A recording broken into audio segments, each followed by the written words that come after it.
Thank you. Thank you very much. Lieutenant Governor Davis, Madam Speaker McClinton,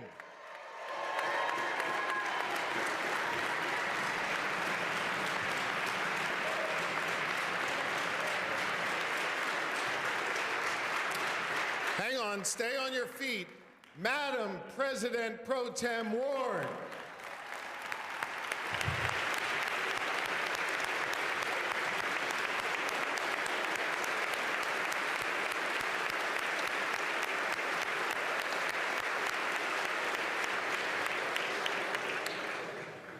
Leader Pittman, Leader Costa, Leader Bradford,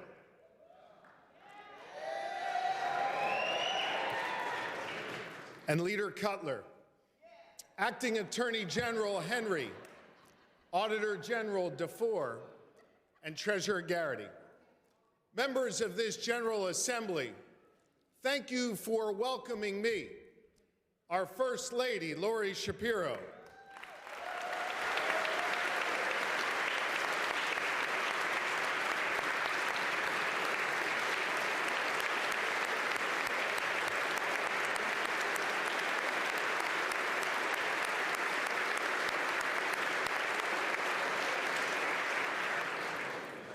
y'all are real smart to clap for her. I want to welcome two of our four children, Sophia and Jonah, who are with us today.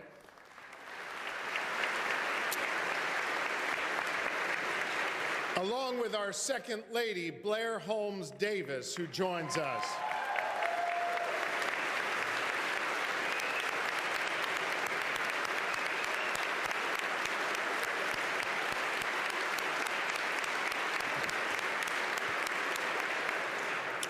Madam Speaker, let the record reflect there were some members of the Senate who rose to clap for Ms. Holmes Davis prior to the Lieutenant Governor standing up. All right? I also want to welcome our distinguished cabinet and senior members of our team led by Dana Fritz here today. I'm very mindful of the high honor it is to address you from this rostrum. I sat through 7 budget addresses as a House member. In fact, I sat right there in Manny Guzman's seat, in seat 75, for most of them. The last time I spoke in this chamber, it was from this very rostrum when Speaker Sam Smith invited me to deliver my farewell remarks on December 15th, 2011.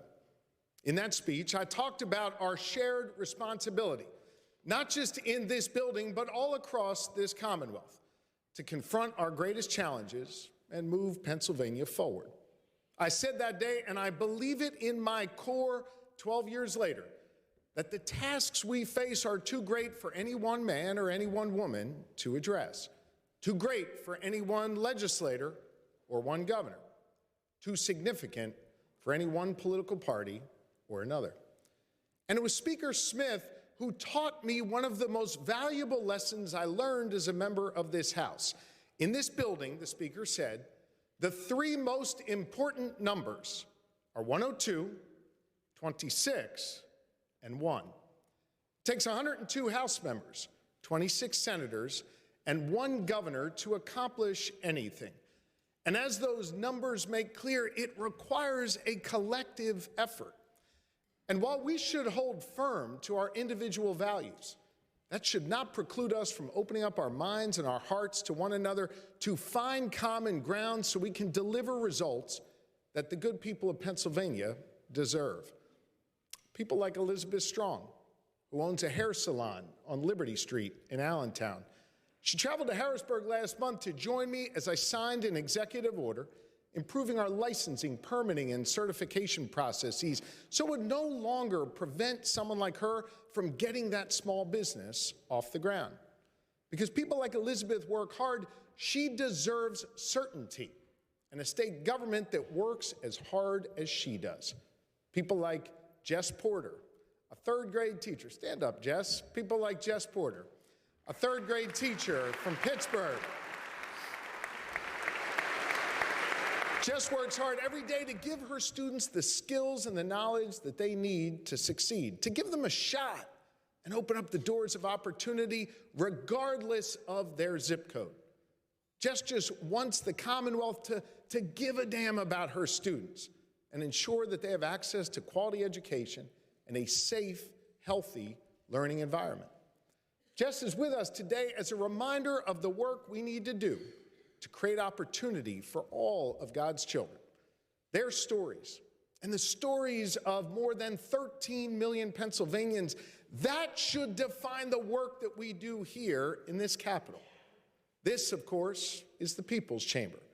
And I stand before you today as the 48th governor of the Commonwealth of Pennsylvania, humbled by the trust that they've placed in me and committed to repaying that trust by showing them that government can be a positive, productive force for good.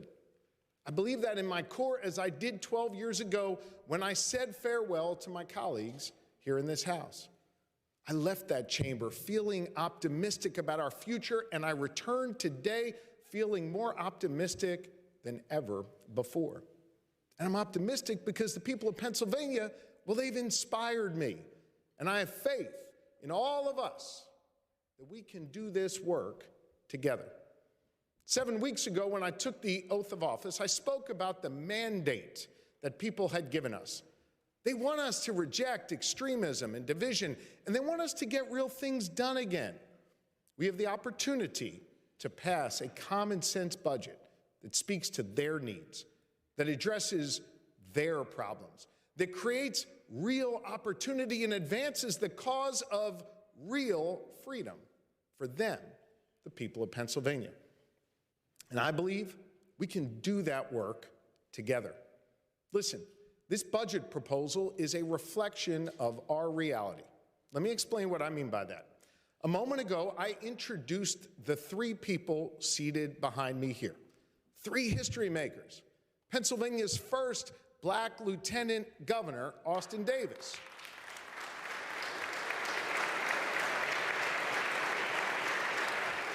The first woman to serve as the Speaker of the Pennsylvania House of Representatives.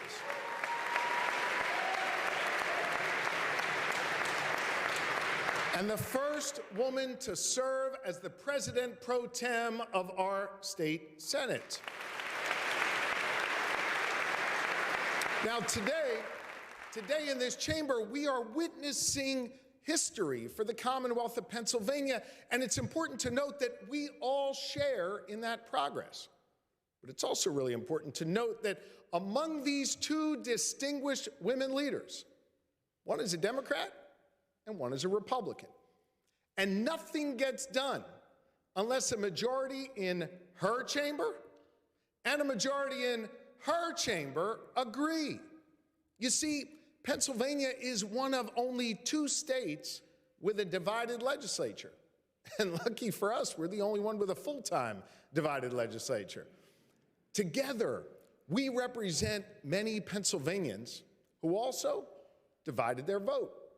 They cast their ballots for you, and they cast their ballots for me.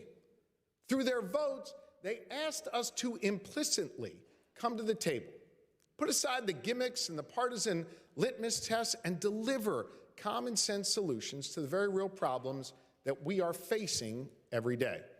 And the good news is, we have the flexibility to do this work because together with my predecessor, you have all put us in a position where we can make critical investments in our future.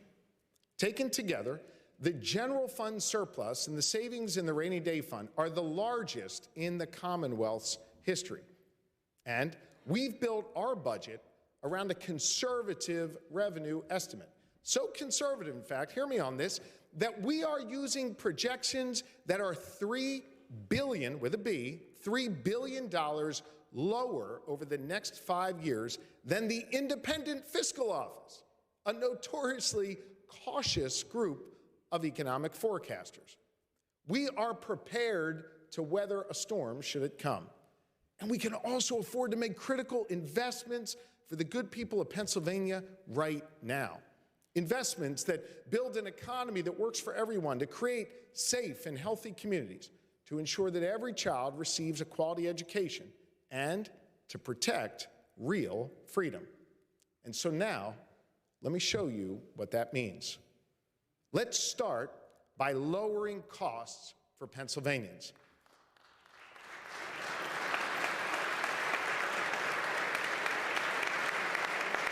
Many of our neighbors, we all know, are being crushed under a mountain of rising prices, most of which are out of their control. And let's be frank, a lot of it is out of our control as well. But that doesn't mean we shouldn't try to help them.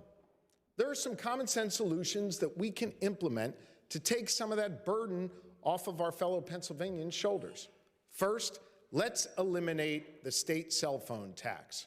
In today's world, practically everyone has a cell phone. And being connected to the rest of the world is critical to economic stability, safety, family, and success. By eliminating the cell phone tax, we will save Pennsylvanians $124 million every year. That's real money back in their pockets. I remember the moms in Erie who told me that their cell phone bill, with lines for them, their husbands, and their kids, it's their largest single monthly bill. They just need a little bit of help. And so my budget delivers for them. Second, let's expand the property tax rent rebate program for our seniors and for disabled Pennsylvanians.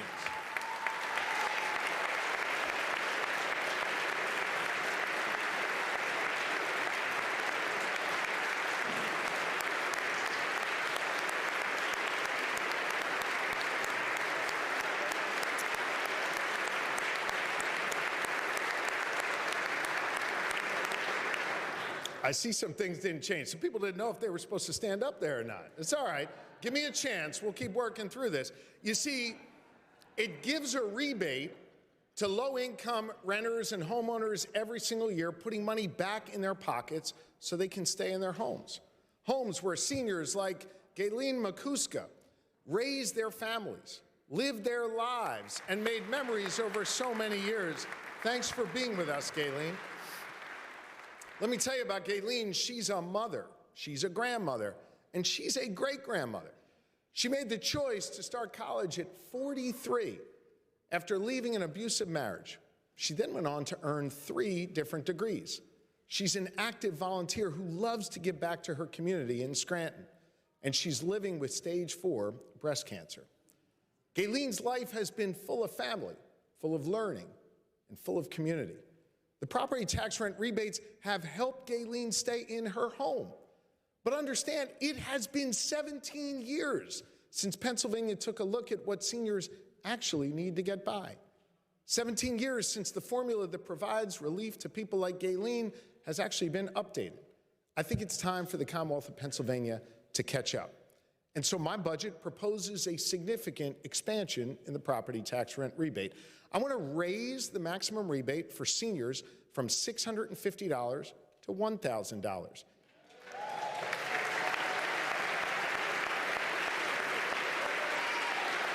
Hang on. And I want to increase the cap for renters and homeowners to $45,000 a year.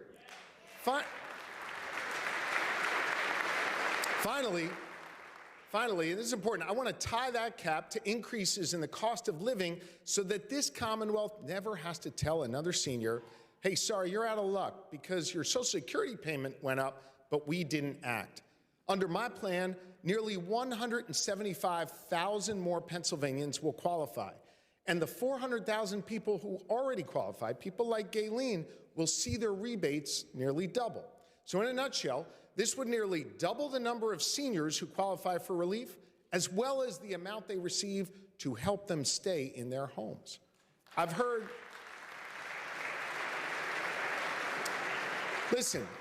from lawmakers on both sides of the aisle who want to expand the property tax rent rebate because it helps seniors in every single county. 17,000 seniors in Westmoreland County, in fact, more than 14,000 in York, and more than 11,000 in Lehigh counties alone. Gang, these are our neighbors. Let's get this done for them. It's what they deserve, and it's common sense. And it's not enough just to help seniors and the disabled stay in their homes. We also need to make sure that people living paycheck to paycheck can maintain their homes. I've directed the Department of Community and Economic Development, under the leadership of Acting Secretary Rick Seiger, to move swiftly to disperse the whole homes repair funds, get them out on the street right away. In fact, the first payments are expected to go out as early as next week, providing much-needed help and comfort for our neighbors. I look forward to working with everyone in both chambers to support and grow this initiative for many years to come. We need to lower costs for families, for seniors, those who are disabled, and folks who are struggling to stay in their homes. We also need to lower costs for businesses so that we can create more jobs, hire more workers, and pay them a higher wage.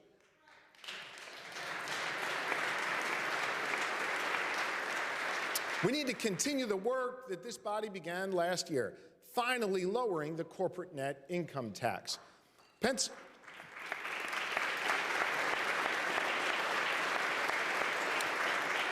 Pennsylvanians used to have the second highest business taxes in the nation, making it too difficult for companies to grow and succeed, and more challenging, frankly, for us to be able to sell this Commonwealth. This year, my administration is sending a different message. Pennsylvania is open for business. We're going to make our Commonwealth a leader in innovation, in job creation, and in economic development. If we want the next scientific breakthrough to happen here, if we want our workers to build our future, if we want to plant a flag and say, we are going to be a leader, then we need to keep lowering the corporate net income tax. And while that work you began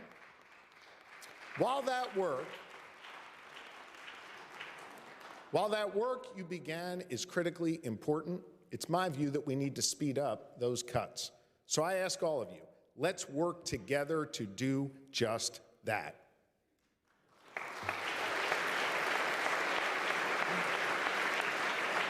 Just last week, I spoke at the Spark Therapeutics groundbreaking in Philadelphia, where they're building a global center of research and innovation in gene therapy that is literally going to save lives.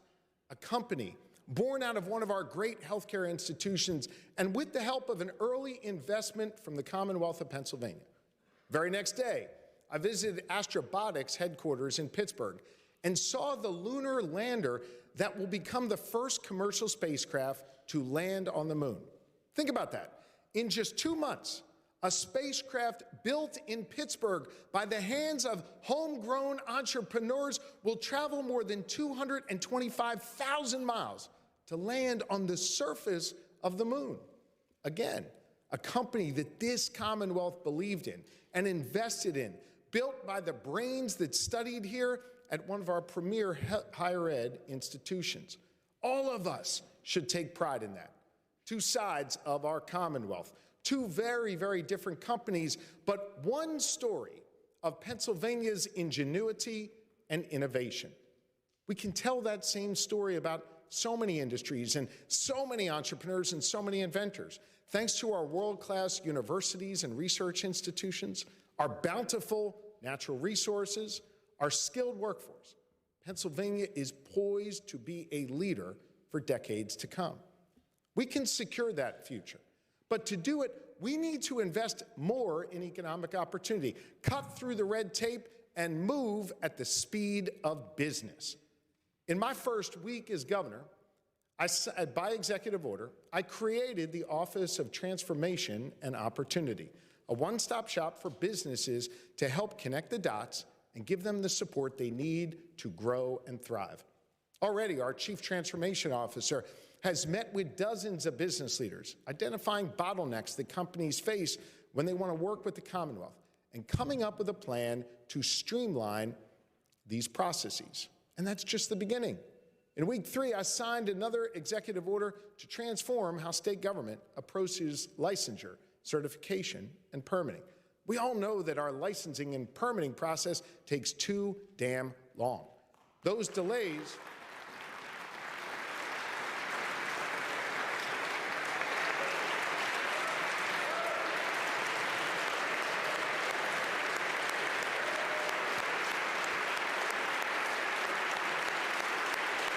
True.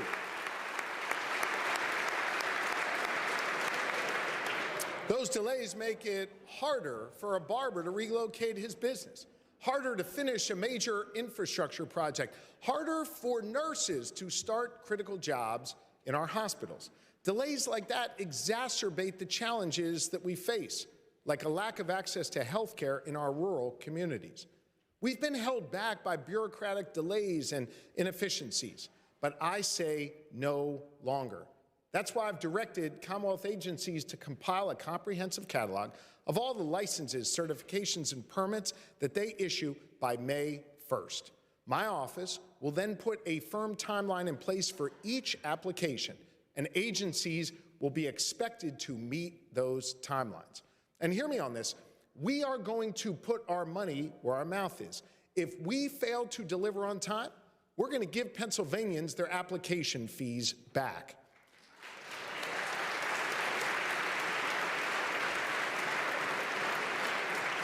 This budget also makes a significant down payment on innovation and economic development, like a 50% increase in the Manufacturing Innovation Program, which connects our universities with our businesses to find new solutions and spur on innovation. This will be cutting-edge research done by Pennsylvania students right here in our Commonwealth, like what I just witnessed at Astrobotic. We also need to have more funding to attract and retain businesses here in this Commonwealth. Look, we've seen what other states are doing, and we need to get in the game. The next time a company like Intel looks to build a semiconductor factory in the United States, they should be looking at Pennsylvania.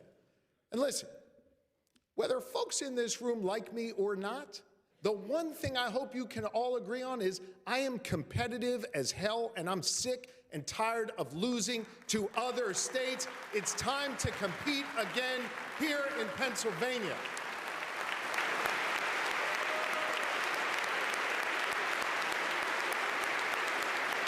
We will compete again. We stand on the precipice of a major opportunity for energy and tech jobs, and Pennsylvania must lead the way, securing at least one regional hydrogen hub here in this Commonwealth.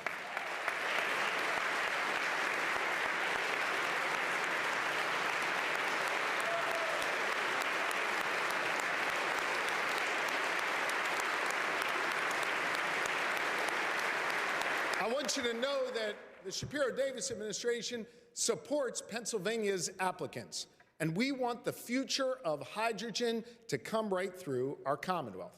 But listen, it takes money to be competitive. And so here's what I'm asking of you today. Believe in us.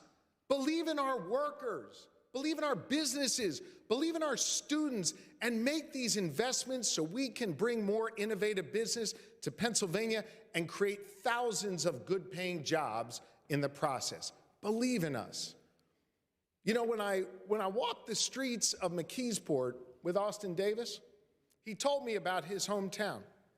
There's a lot of communities like McKeesport all across this Commonwealth, communities that have oftentimes felt forgotten, have felt ignored, have lacked real investment. From Village Acres Farm in Juniata County to a Latino-owned auto body shop in North Philly, I've heard from too many people from so many different walks of life who feel like the system just doesn't work for them. They feel like it's unfair. And folks, come on, let's be real. We know it's unfair. It's unfair that in rural communities, many lack access to health care, affordable, high-speed internet, and capital. And it's unfair that Black and Latino businesses are twice as likely to be denied a loan. We have to break down these barriers and invest in communities that have been left out of our shared prosperity. It's not only the right thing to do, it's the smart thing to do, because that's how we'll create jobs and grow the economy. I know that Mayor Matt Turk of Allentown understands this. Allentown is a city that is on the rise because he is building bridges, welcoming folks to his community, growing the economy, and making sure that government works for everyone.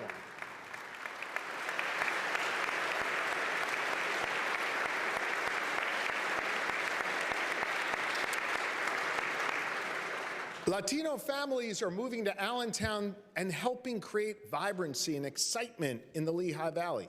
They chose Pennsylvania. Now we have to help them succeed and boost the local economy.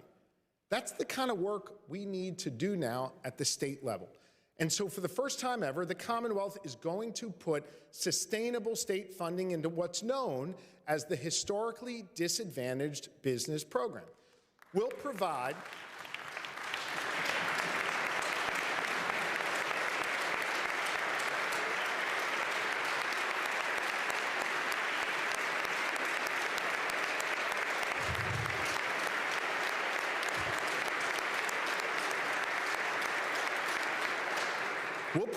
long overdue funding for women and minority-owned businesses all across this Commonwealth to support their growth and open up new doors of opportunity.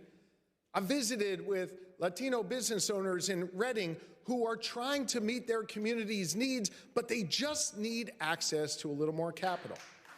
Just last month, I spoke about this with Black business leaders in Pittsburgh.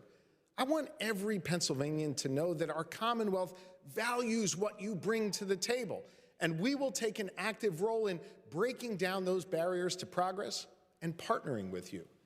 On top of that, my budget significantly increases funding for our main streets through the Keystone Communities program. You know, one thing I have always loved about Pennsylvania is that no matter where you are, nearly every place has a main street, and those main streets matter.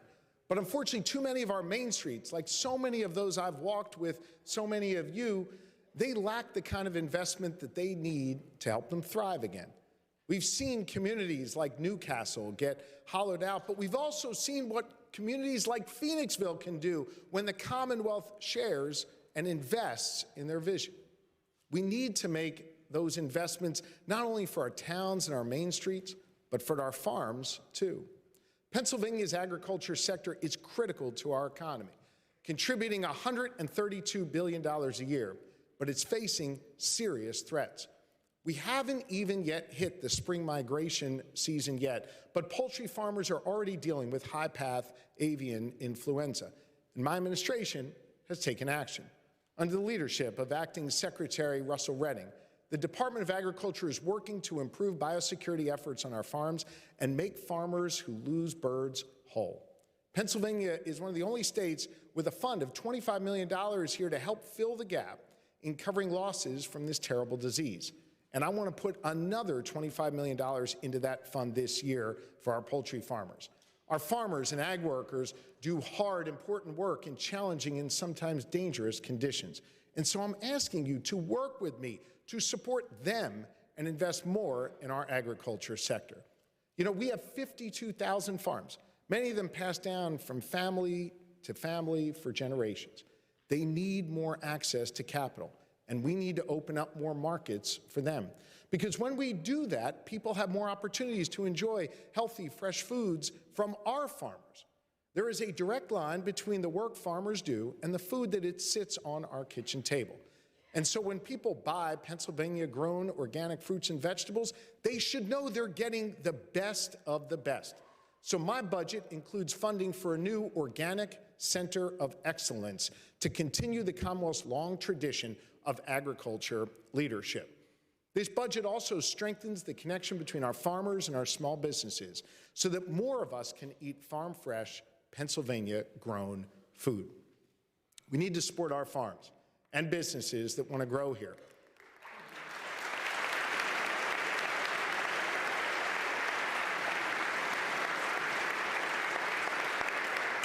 So as we support our farms and our businesses, we have to help our communities thrive. But as we all know, as any employer out there will tell you, the foundation of our economy is our workforce, our people. And we need to make sure our people get a fair shot. And so that means breaking down barriers like I did on my first day in office when I signed an executive order announcing that 92% of our state government jobs do not require a college degree. I want to tell you, I want to tell you why I did that and why I did it right out of the gate. Because my vision for Pennsylvania is one where every resident, every worker has the freedom to chart their own course and the opportunity to succeed. For people to succeed, we need to make sure they can earn a fair wage.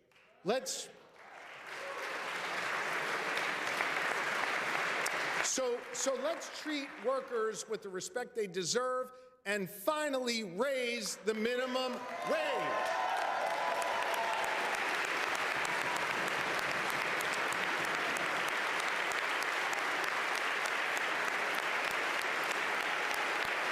Right.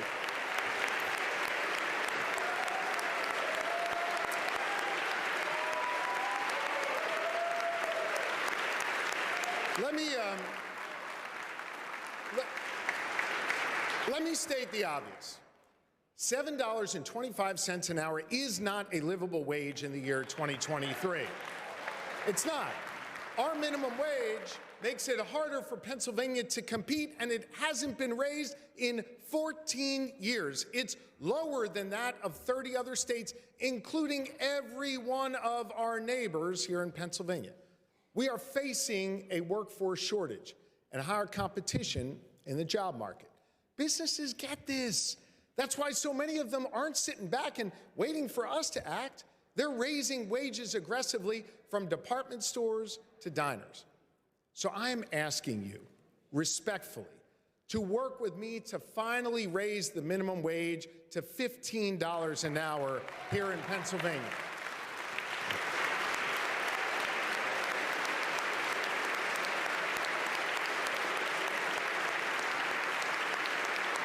You know,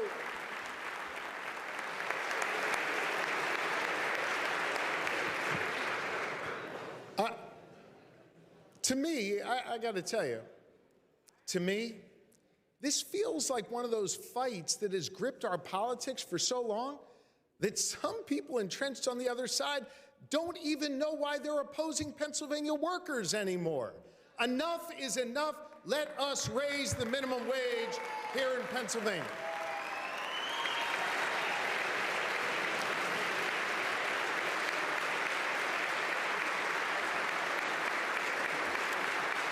And while we work to raise the minimum wage, we also need to protect worker rights. As Attorney General, I took on company executives when they tried to screw over their employees. When a major employer stole over $20 million from Pennsylvanians doing backbreaking work on our roadways, we prosecuted the largest Davis-Bacon wage theft case in American history and returned every penny back to workers right before Christmas. As governor, I will not let anyone threaten our workers. That's why this budget provides funding to hire a new class of labor law compliance investigators so we can make sure every employer follows the law and treats their workers with dignity and respect.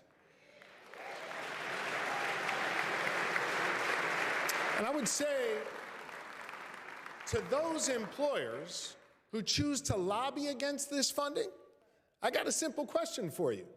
What are you afraid we might find when we investigate?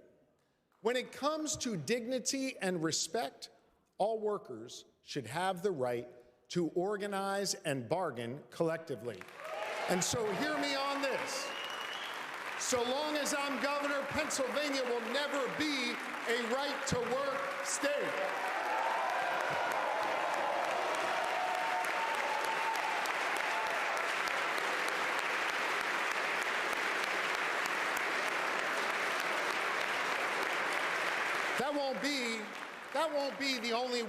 That won't be the only way we protect our workers. When a worker loses their job, I know it's devastating. And in the past, this Commonwealth has not always done right by them. Because when they needed us most, our unemployment compensation system failed them. One of the first things Acting Secretary of Labor and Industry Walker did was establish a plan to fix the mess. We've already hired dozens of new employees. We're updating technology with the goal of reducing the backlog of people waiting for help. A year ago, that backlog stood at 100,000. Today, it's down to 33,000. Now, that's progress, but I need you to know I am by no means satisfied. We must do better. When Pennsylvanians are unexpectedly out of work, they don't need another roadblock. They need help.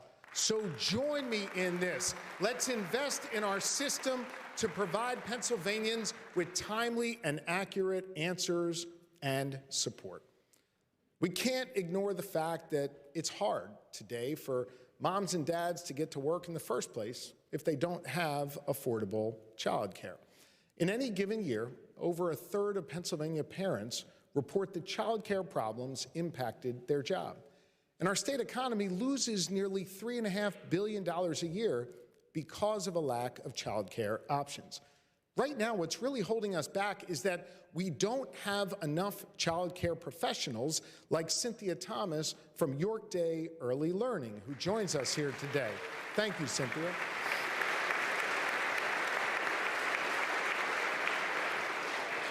Pennsylvania has nearly 4,000 unfilled childcare jobs and 38,300 children on wait lists.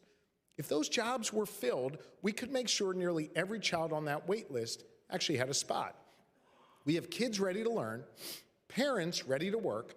We just need more teachers and professionals on the job. In order to hire those vital frontline workers, we need to pay folks like Cynthia a competitive salary and give them the benefits they deserve. That's why I'm proposing a $66.7 million investment in Child Care Works to give more parents access to stable child care for their kids.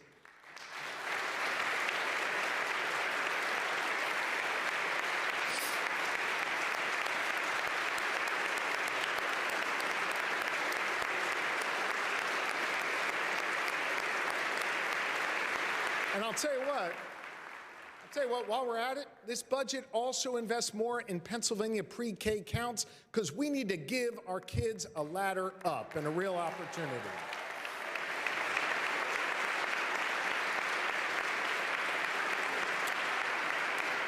So worker shortages are one of the biggest challenges our Commonwealth must address in the years ahead in order to be competitive and to have safe and healthy communities. Consider this, 1 in 4 nursing jobs in Pennsylvania are unfilled. We're short more than 1,200 municipal police officers. And we don't have enough teachers with hundreds of unfilled positions in our public schools.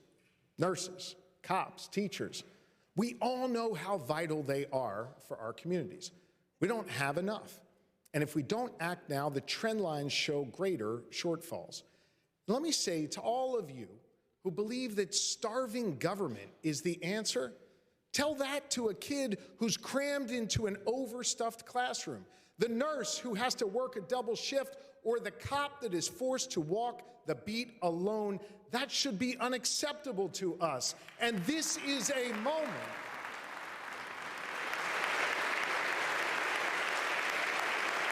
it's unacceptable.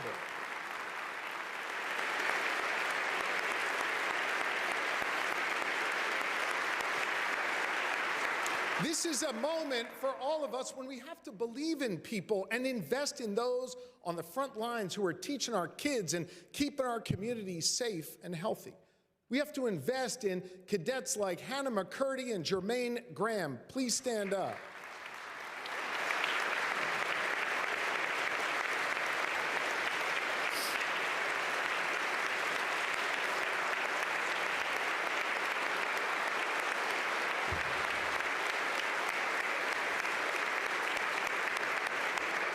Hear me on this. Policing is a noble profession, and good people want to do it.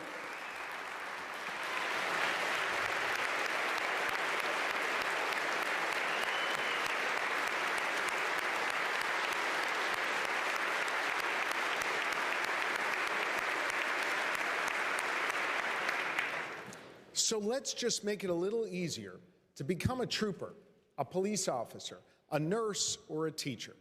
My budget creates a new tax credit to encourage more Pennsylvanians to join their ranks. Here's how it works.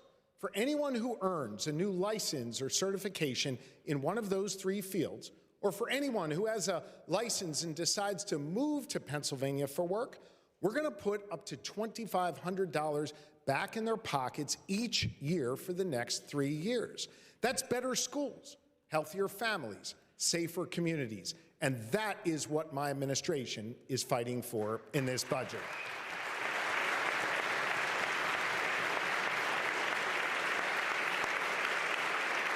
It is my firm belief that every Pennsylvanian deserves to both be safe and feel safe. Unfortunately, for too many, our communities feel anything but safe. The moms and dads in West Philly who have lost a son to gun violence. The Latino family in York who came up to me not too long ago and said all they wanted was for their kids to have a safe street to play on. That's why I appointed Lieutenant Governor Austin Davis to lead the Pennsylvania Commission on Crime and Delinquency.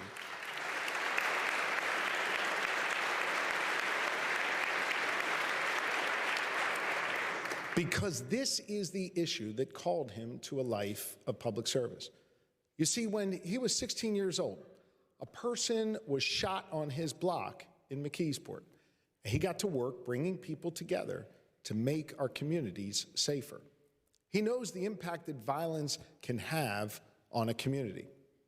Just last month, Officer Thomas was shot, and his partner, Officer Sean Slagansky, was killed when they were called to the scene of a domestic dispute in McKeesport. Officer Slagansky made the ultimate sacrifice, protecting all of us. Our prayers are with him and his family, and with you, Officer Thomas, who joins us in the back of the room today as you continue to heal.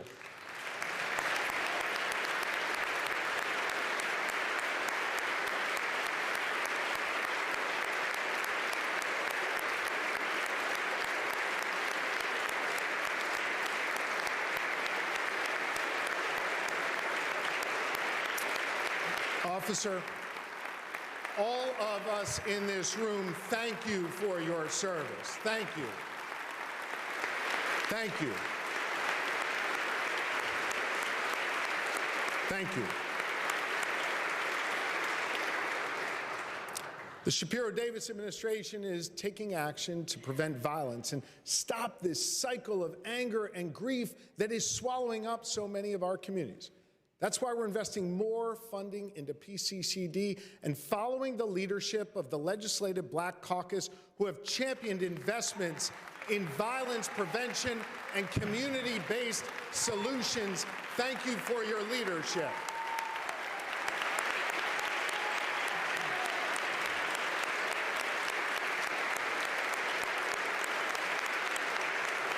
And I know that creating safe communities starts with ensuring police departments are well-staffed, well-funded, and well-equipped. It's critically important that as we hire more police, they be properly trained. My administration is committed to, and we will encourage police departments to pursue accreditation, our highest standard of training across this Commonwealth.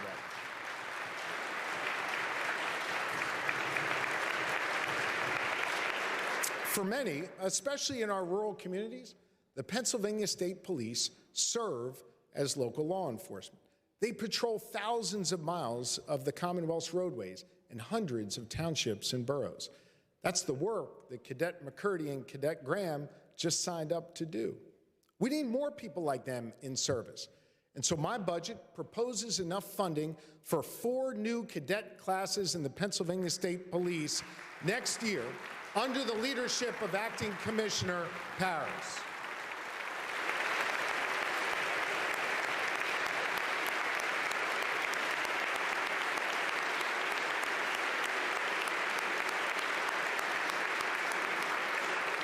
That's nearly 400 new troopers who will protect and serve our Commonwealth. But we also need to ensure that PSP has sustainable funding well into the future. Since at least 1969, the Pennsylvania State Police has been getting funding out of the Motor License Fund. And it immediately, think about this, sets up this conflict between infrastructure funding on the one hand and public safety on the other, as it takes billions away from repairing our roads and bridges. We should no longer do that. That's why this budget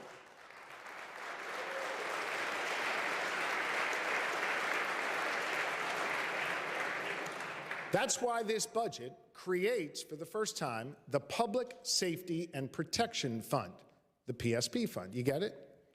Secretary Monson came up with that. It's a budget joke, which will be a dedicated funding source for the state police that will reduce our reliance on gas taxes by $100 million each year for the next 5 years.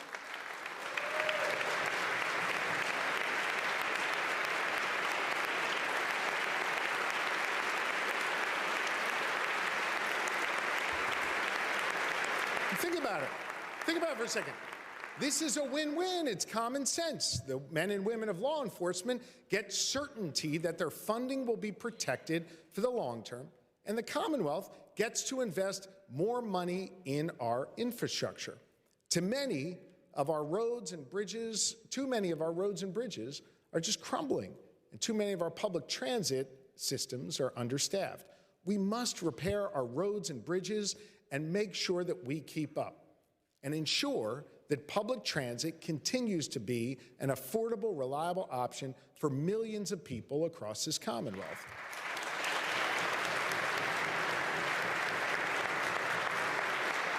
You see, connecting our communities spurs growth, and it creates more opportunity for our people. That's good for our economy, and it's good for public safety. And this budget finally allows us to tackle both. Building safe communities also means supporting our firefighters and first responders. So my budget invests. Come on, we should all clap for our firefighters. Come on. Stand up for our firefighters.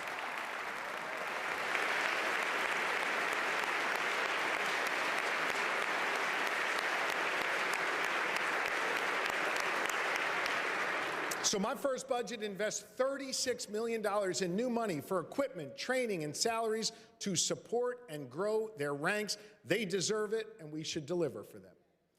It is my view that the Commonwealth can't do this work alone. Our local municipal governments and county governments are on the front lines of the efforts to keep folks safe, and we must ensure that they have the resources they need. Here's one key example. Let me give you one example. Our counties run Pennsylvania's 911 emergency dispatch system. They field calls from our constituents when there's an emergency, and then they get police and first responders and mental health professionals to the scene as quickly as possible. Since 2016, as calls have gotten more complex and staffing shortages more acute, the cost of running our 911 system has gone up 23%. But the state funding dedicated to supporting these systems during that time has remained flat. So this budget recognizes the challenges counties and 911 dispatchers face and invests over $50 million in that system, and then ties that funding to the cost of living so it will keep up with rising costs.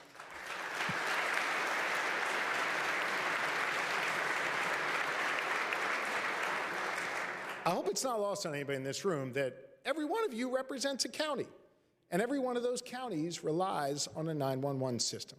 So let's come together on this. It's common sense. Here's another thing we can do to help our municipalities. They can't keep up with challenges like the rising cost of health care and increasing public safety needs because they're operating on these shoestring budgets. It's not just the 911 systems where local communities are feeling the pinch.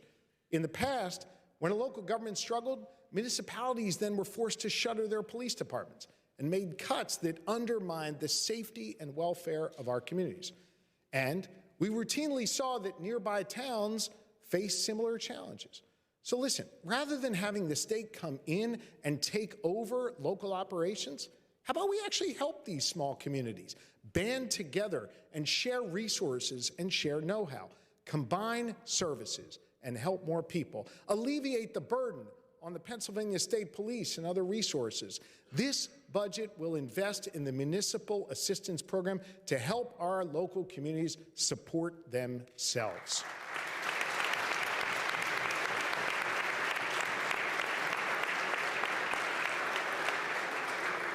So I said a moment ago, or actually at the rate I'm going, maybe it was 2 moments ago, people have a right to be safe in their communities, but folks also have a right to feel safe in their communities. As Attorney General, I had the privilege of seeing our criminal justice system up close as Chief Law Enforcement Officer of this Commonwealth. I enforce the law without fear or favor and pursue justice for victims. I also saw firsthand the many ways in which our criminal justice system falls short. I know Speaker McClinton understands what I mean. You see, before she got here, she worked for 7 years as a public defender. Public defenders are champions of justice, ensuring every citizen receives the representation that they are constitutionally entitled to. They do that work despite oftentimes being underpaid and under-resourced. Did you know that Pennsylvania is one of only 2 states in the nation that provides 0 state support for indigent defense? Folks, that's not a list we want to be on. And that's why I am proposing today, for the first time, that we make a $10 million investment in public defenders this year and every year going forward.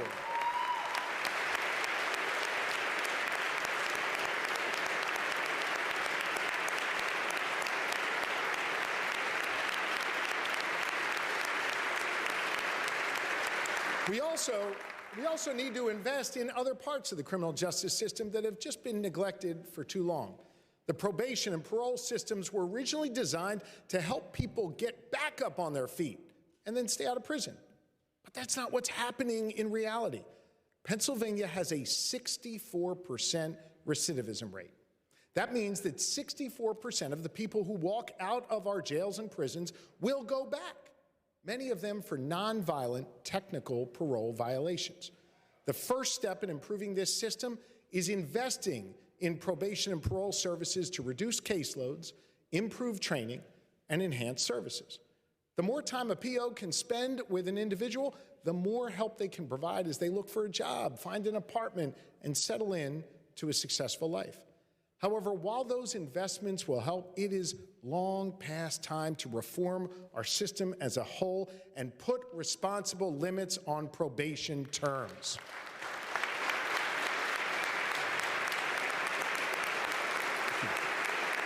Thank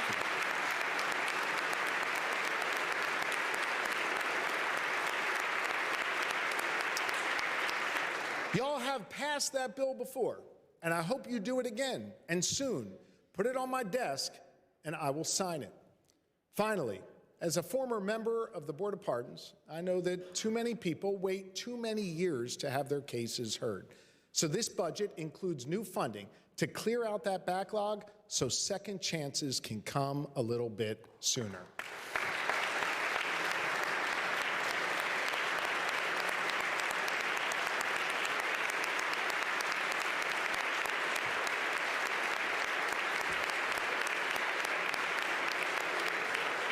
Now listen, justice isn't only done in our courtrooms, it's also done in our communities. Article 1, Section 27 of our Commonwealth's Constitution states that every Pennsylvanian has a right to clean air and pure water. And sometimes those rights are threatened directly by events largely out of our control. Since the first hours after that Norfolk Southern train derailed just across the border in East Palestine, Ohio, my administration has been on the ground in Western Pennsylvania, coordinating with first responders and ensuring Pennsylvanians have the resources they need to stay safe. We are so grateful for the hard work and cooperation of local and state officials from the area, including the chairman of the Beaver County Board of Commissioners, Dan Camp, who is with us today.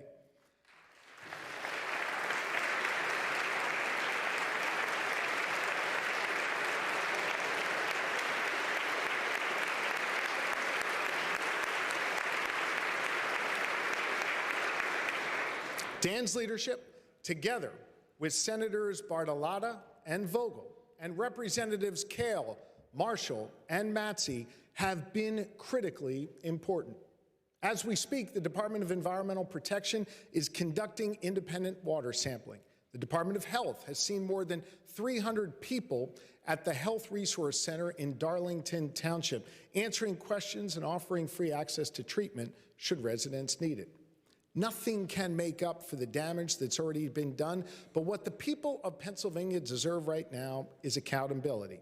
Last week, Norfolk Southern CEO Alan Shaw came right here to my office to apologize, and I laid out what he and his company must do to make up for their mistakes.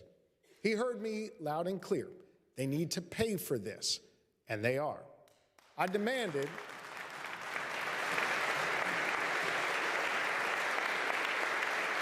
that the company pay for the hours of work Commonwealth employees have done in the wake of their derailment. I demanded they pay to replace damaged or contaminated equipment from local fire departments who responded that night. I looked him right in the eye and told him that the good people of Beaver and Lawrence counties deserve better, and they need at least that $1 million community relief fund to make up for their loss. And now, that is exactly what Norfolk Southern has committed in writing to do. They are going to make our people whole. This is a floor, not a ceiling, for what they need to do.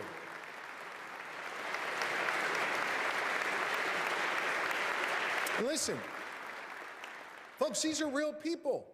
Like Emily from Darlington Township, who I spent time with in her home. She evacuated her home and had to throw out hundreds of dollars of food and all of the eggs that her chickens had laid.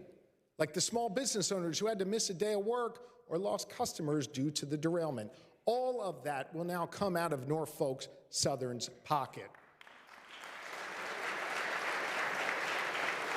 And I want to be crystal clear.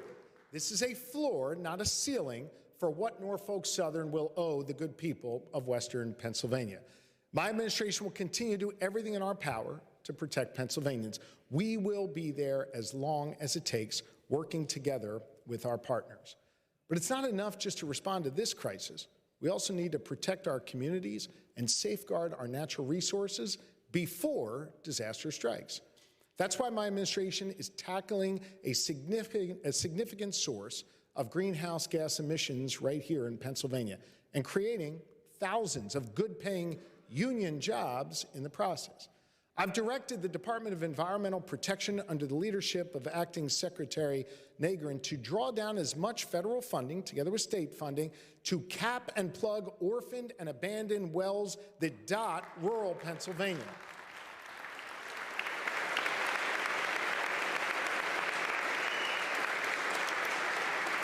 It's estimated that there are more than 350,000 orphan wells across our Commonwealth that make up nearly 8% of our total methane emissions. Methane is a particularly dangerous gas because it is up to 86 times more potent than carbon dioxide, warming our planet and contributing to air pollution that damages our lungs and our hearts. I've seen some of those wells myself. In fact, I've taken a Zippo lighter, made in Bradford, by the way, and watched a big fireball go up. That invisible gas, well, that's the methane that's leaking into our atmosphere every day. And we can do something about it. So let's plug the wells, improve our air quality, and strengthen communities, especially in the northern tier. Let's do that work together.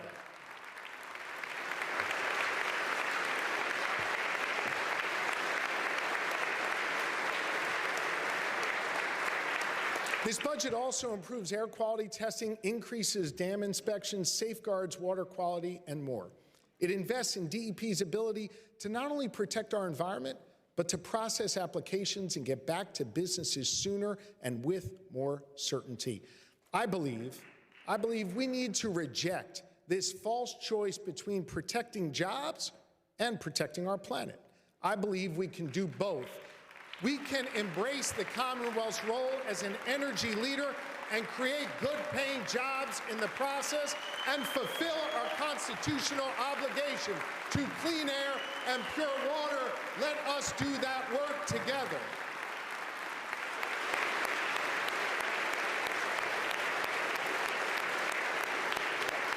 Folks, we cannot ignore the science here. We have to be honest and connect the dots between that abandoned well leaking methane into our atmosphere and the impact it has on our people. That methane contributes to rising temperatures and more frequent storms. It's true.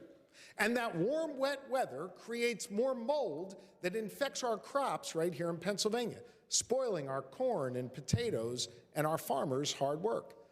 I know we might not all believe the same things, but I sure as hell hope you believe in drinkable water and breathable air and good jobs, because protecting our environment will lead to all three things.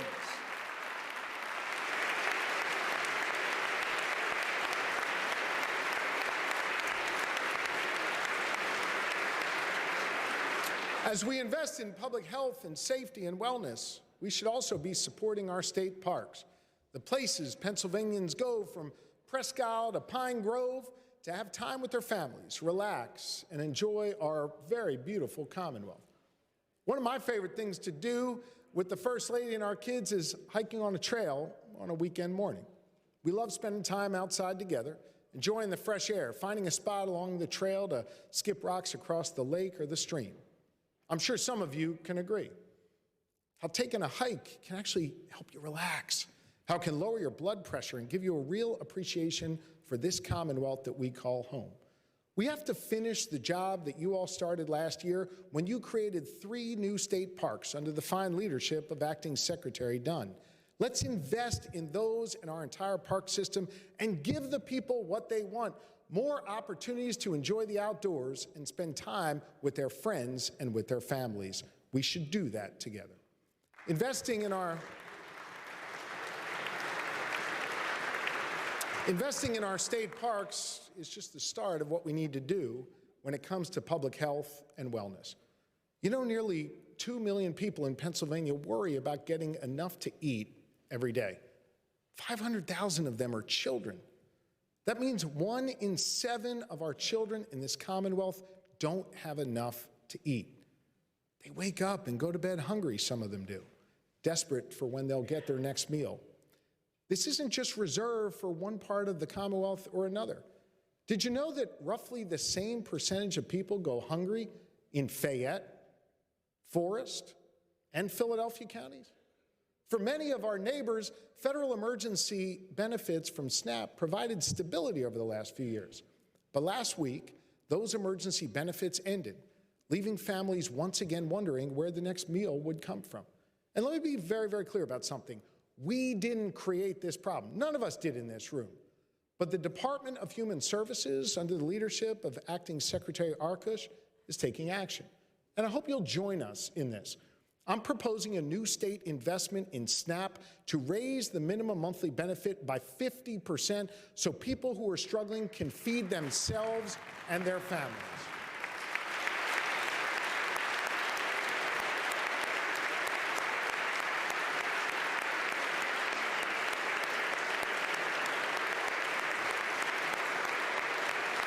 Come on, folks. How can we expect our kids to pay attention in class and learn and succeed if they haven't eaten all day? We can't. And so that is why I want to give free breakfast to every child in Pennsylvania's public schools.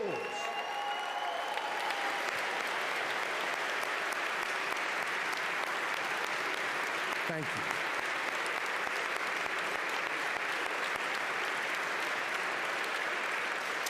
I would respectfully submit to you that it shouldn't be okay to anyone here, especially when we're talking about a $44 billion budget, that people are going to bed hungry at night and the kids have to go all day without a meal. You know, we don't often talk about this because it's hard to comprehend that in a Commonwealth as well-resourced as ours, people are hungry. But we need to have that conversation. We need to feed our kids.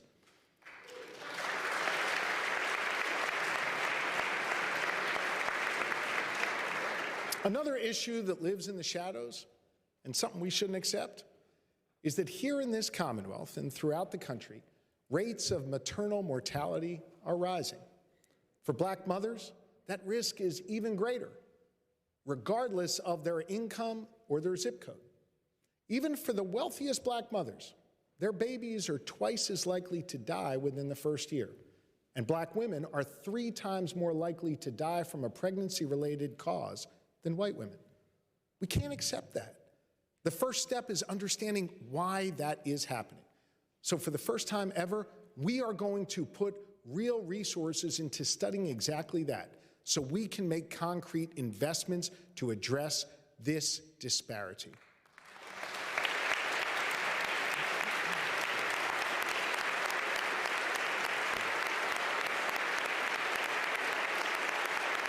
Thank you. Thank you.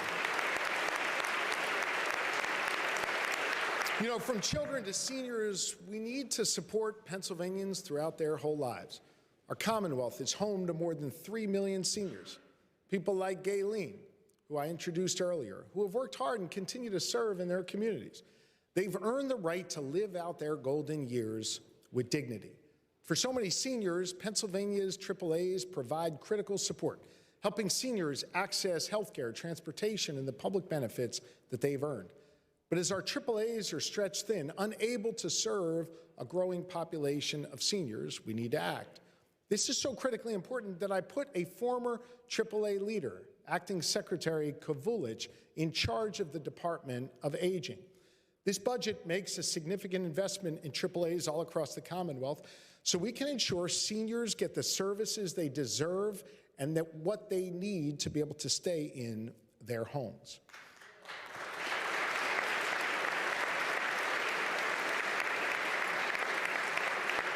Seniors and mothers and children, I think it's up to us to protect the most vulnerable among us. That includes Pennsylvanians with intellectual disabilities and autism.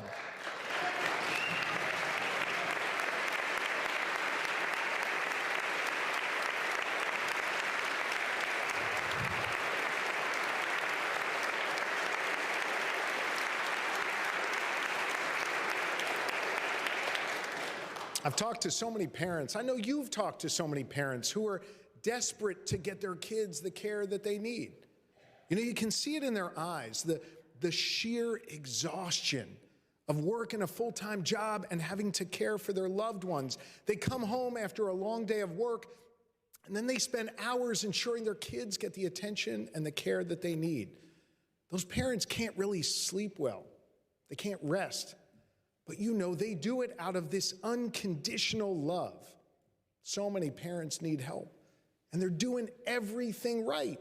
They've done the research. They found the program that would actually help their child live a full and productive life. But then they're told to wait because the government hasn't invested enough in that initiative. That's devastating to a family. My budget will open up 850 new spots for Pennsylvanians with disabilities, giving hundreds of families much needed relief. Thank you.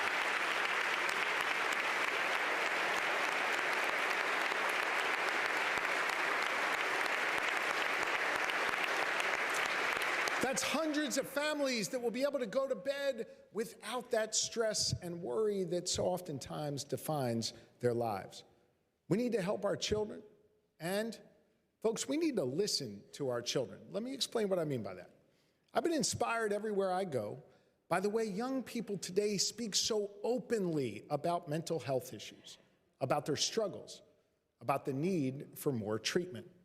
For too long, mental health has been an afterthought. There's been a stigma associated with people asking for help in this building, and then asking for help, and then those of us addressing it in this building. Our mental health care professionals, like Stephen Sharp from Hempfield School District in Lancaster County, who joins us here today,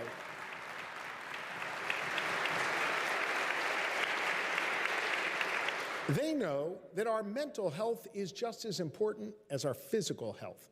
But so many of our schools are unequipped to handle student mental health needs, and our counties lack the resources to be there when Pennsylvanians need them most. We need a comprehensive solution, and this budget is a start. The first place many people turn is to the 988 hotline, where they can talk to a trained professional about their challenges and get referrals if they need one. We have 13 dedicated call centers across the Commonwealth, but they need more support. And so this budget creates a sustainable funding source to ensure those centers are always staffed and that when people need help, there's someone there to answer the phone. This is especially important for our veterans, many of whom struggle every day with challenges as a result of their service. We need to do better by them. We need to be there for them. We are also going to restore full funding for our county mental health programs so people have resources to turn to in their own community. Thank you.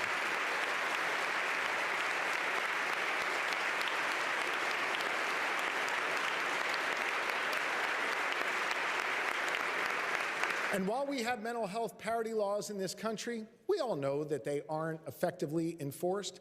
And so I've directed Acting Insurance Commissioner Humphreys to make mental health parity a true reality here in Pennsylvania and hold insurers accountable so mental health benefits are covered fairly.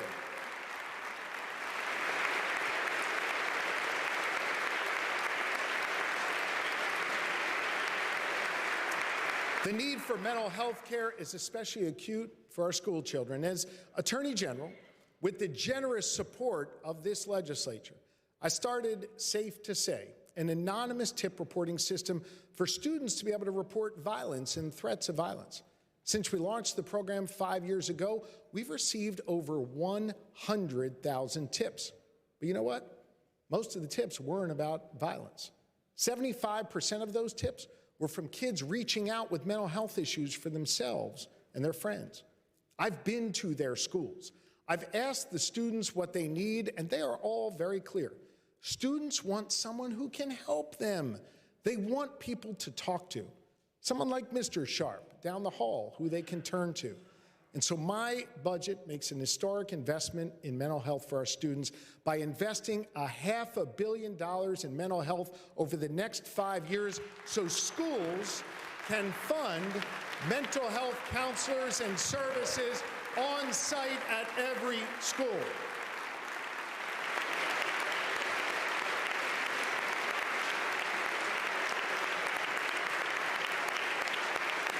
Our kids need help. We need to hear them, and I think we need to act right now. I spoke a lot about building safe and strong communities, the foundation of which is an adequate and equitable public education system. Last month, President Judge Renee Cohn-Jubelier of the Commonwealth Court issued a ruling declaring Pennsylvania's system for funding public education unconstitutional. That ruling was a call to action, literally a call to action, because her remedy, in her opinion, was for us to get around the table and come up with a solution that ensures every child has access to a thorough and efficient education. While there's still time left to file an appeal, all indications are that Judge Jubelier's ruling will stand. And that means that we are all acknowledging that this court has ordered us to come to the table and come up with a better system, one that passes constitutional muster. I want you to know that I am ready to meet you there. In fact, I've already had some initial dialogue with leading lawmakers of both parties, and I think it's fair to report that we are all prepared to work together to find a comprehensive solution. But it's clear that this is not a simple task. It's not something that any one branch of this government can do alone. And let's be honest, it also can't be fixed overnight. We must approach this responsibility with hope, with ambition, because this is a once-in-a-lifetime opportunity for us to do right by our kids and to empower parents to put their kids in the best possible position for them to succeed. It's going to take all of us, Republicans and Democrats, teachers and administrators, students and families, advocates and community leaders to come to the table. It will take all of our ideas for not just how many dollars we set aside from the state for public education, but how we drive those dollars out to local districts adequately and equitably. We are tasked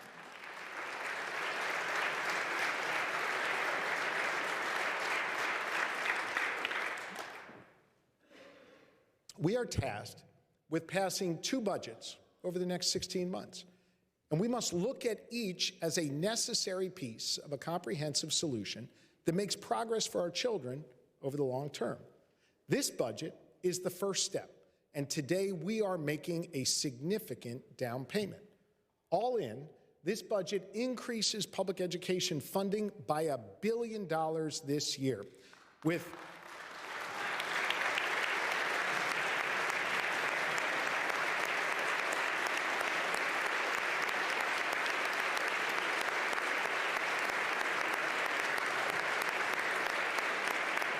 that $1 billion will be targeted support for students both inside and outside of the classroom. Let me give you a few examples of what I mean. As I said earlier, we are going to provide universal free breakfast in our schools because students can't learn on empty stomachs.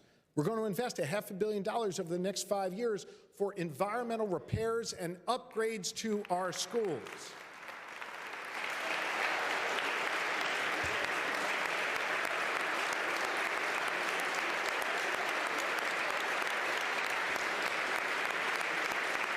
Our students should have world-class facilities that are safe and healthy, and this budget is an initial investment to get us there.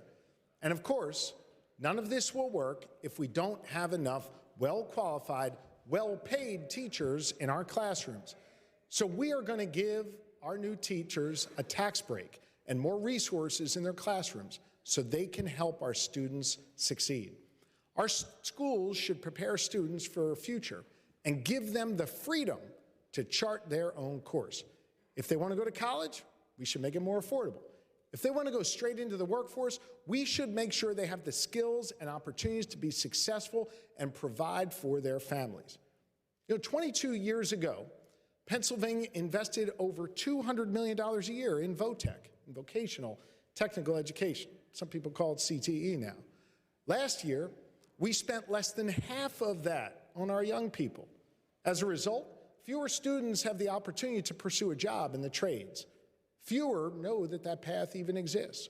An apprenticeship is a fast track to a good paying, stable job.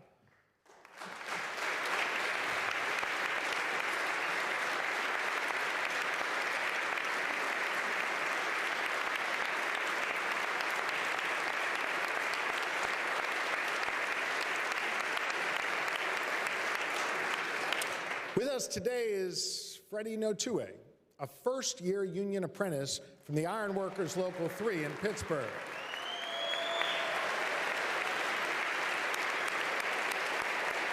Thank you, Freddie.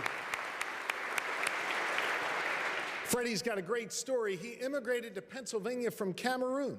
He traveled thousands of miles in search of opportunity, and he found a stable future through an apprenticeship. There are so many more kids across the Commonwealth who should have the opportunity to follow in Freddie's path. My administration has a comprehensive plan to invest in apprenticeship programs, expand VOTEC, bring career and technical education back into our Pennsylvania classrooms.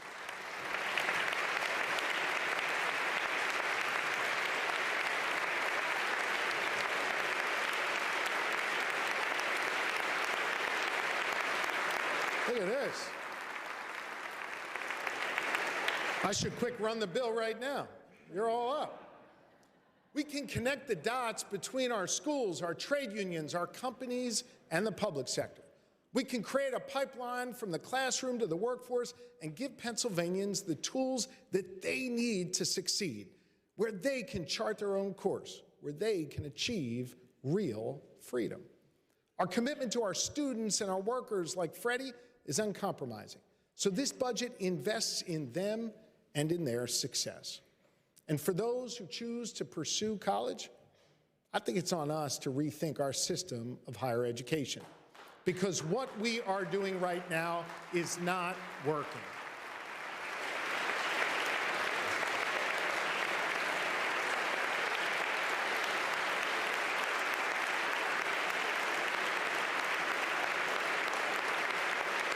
Think about it.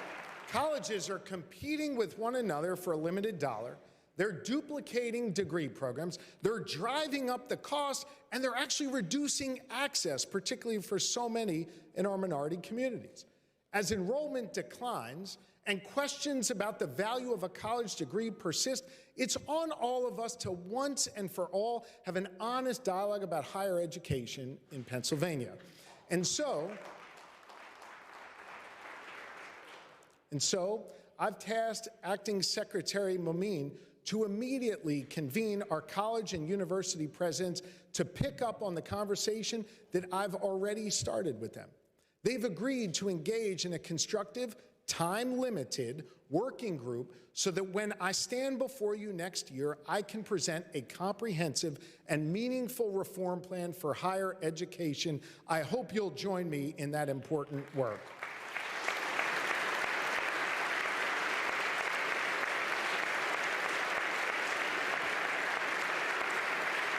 And in the meantime, this budget makes real investments in our community colleges and technical schools. It devotes real resources to our PASHE system and state-relateds to keep them whole as federal aid shrinks. But it is time for a blueprint for higher education, focused on competitiveness and workforce development and grounded in access and affordability. That is how we keep the doors of opportunity open for generations to come. Look, if you take one thing away from this address, please let it be this. This budget is packed with common sense solutions to the problems that the people of Pennsylvania face every single day. We have two significant opportunities over the next year and a half to work together to pass two budgets that deliver results and solve these pressing problems. So let's focus on that. Because look, we all know that there's certain debates that will go nowhere with me. As long as I'm governor, this will never be a right-to-work state.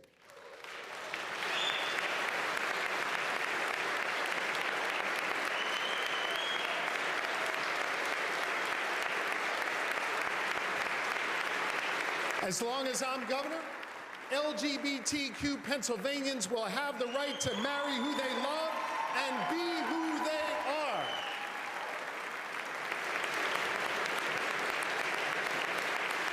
And by the way, it is long past time we finally pass a non-discrimination law in Pennsylvania.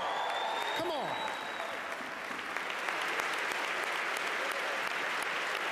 As long as I'm governor, women will always have the right to choose and access to abortion and all reproductive health care.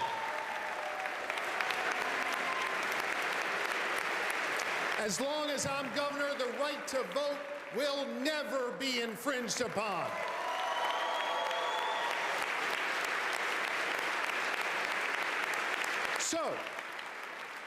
So hear me.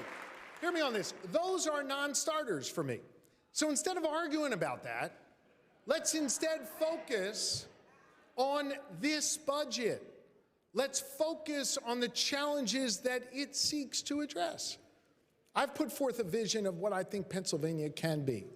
This budget lowers costs and cuts taxes for Pennsylvania. It cuts red tape and speeds up permitting and supports business. It strengthens our communities and strives to keep them safer and more just. It protects our environment and invests in public health. And it starts the long process of making our education system more fair so that every child in this Commonwealth has a shot. It's common sense. Government can and should be a force for good in our lives. We can do big things together if we just work again together.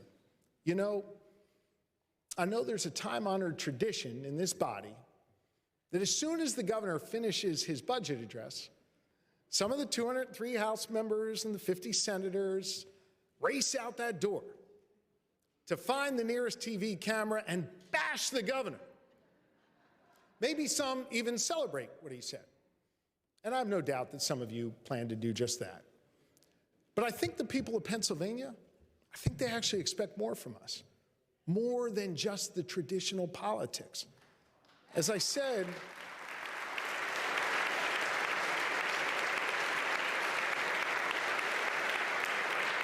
at the beginning of my address, they have entrusted us with the responsibility to negotiate to come together.